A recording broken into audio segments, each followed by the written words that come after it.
Hai cuan-cuan people, balik lagi bareng gue Chris dari CCN Indonesia. Kali ini gue mau bahas tentang sebuah strategi yang populer di kalangan trader dan investor nih. Jadi siapin telinga dan otak lo agar strategi yang gue informasiin bisa masuk dengan baik sebagai cara untuk bertrading. Nggak usah lama-lama lagi, kita langsung aja membahas strategi Bollinger Band. So, check this Learn to Trade session today.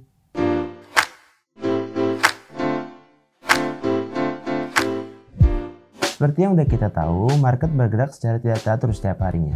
Perdagangan aset kripto mengalami tren naik atau turun sepanjang waktu kan? Nah, biasanya trader atau investor menggunakan moving average dengan garis support dan resisten untuk mengantisipasi tren harga seperti itu tadi. Tapi dengan Bollinger Band bisa menjadi salah satu strategi yang paling populer dan paling sering dipakai di kalangan para trader dan investor. Demi mendapatkan keuntungan dari transaksi dan investasi yang sudah mereka lakukan. Umumnya, Bollinger Band ini merupakan alat analisis teknikal untuk memprediksi tren suatu market. Apalagi kalau lo ingin melakukan scalping untuk mendapatkan keuntungan dengan cepat. Intermezzo nih, scalping sendiri adalah sebuah metode trading yang memiliki risiko rendah, tapi dengan cara mendapatkan profit dari perubahan harga kecil, sehingga lo bisa menghasilkan keuntungan yang lebih cepat dari penjualan kembali. Lalu, kenapa strategi Bollinger Band ini cocok untuk scalping? Hal ini karena dengan menerapkan strategi ini, lo bisa memantau pergerakan harga dengan jangka waktu yang singkat demi mendapatkan keuntungan kecil-kecilan. Nggak cuma buat scalping nih, strategi ini juga cocok untuk jangka panjang loh, karena bisa memprediksi tren harga aset ke depannya.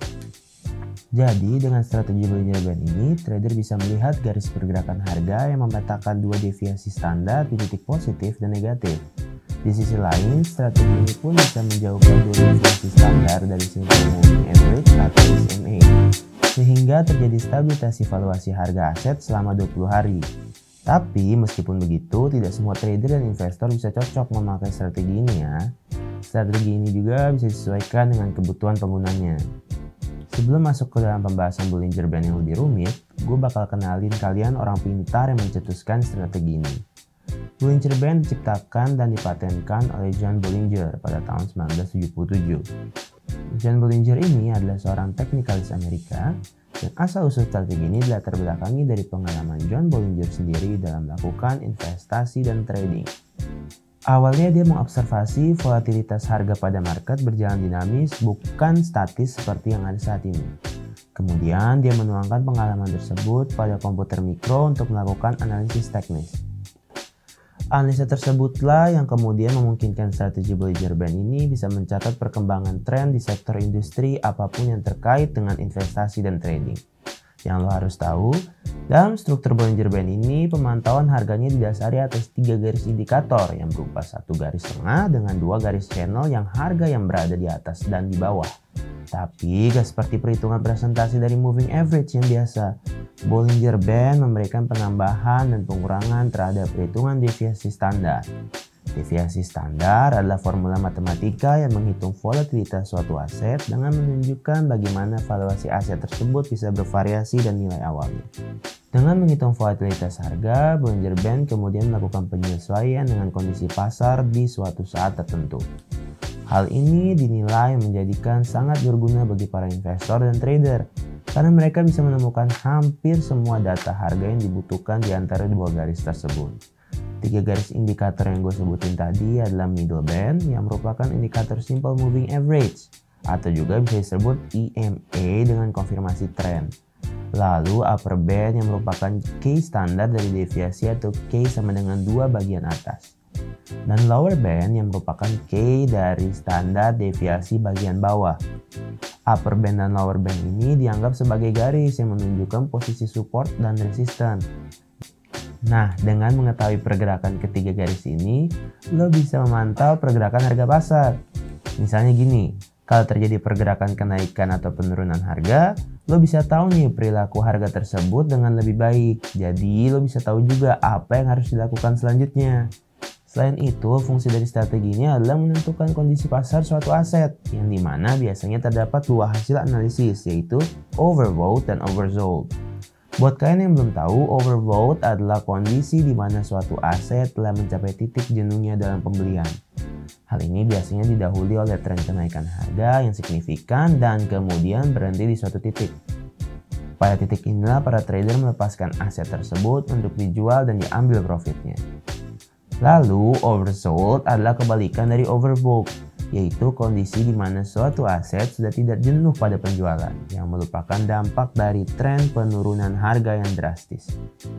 Nah, dengan strategi Bollinger Band ini, lo juga bisa memprediksi kondisi overbought dan oversold ini dengan cara melihat dua garis indikator utama, yaitu garis atas dan garis bawah dari moving average.